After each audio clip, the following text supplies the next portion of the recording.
লিখনম দাজাল আসিবে কঠিন ভাবে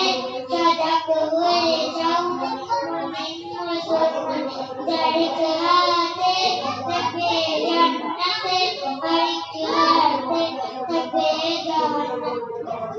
কিন্তু মুসলমান বলবে তারে খোদের খোদা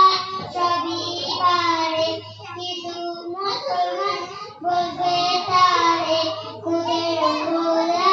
সবই পারে বাদল করিবে আমিও তো মোরা মানুষকে করি জীবিত বাদল বলিবে আমিও তো মোরা মানুষকে করি জীবিত বাদল আসিবে কঠিন ভাবে সজাগ হয়ে যাও মুমিন মুসলমান যারিক হাতে থাকবে জান্নাত আরিক হাতে থাকবে জাহান্নাম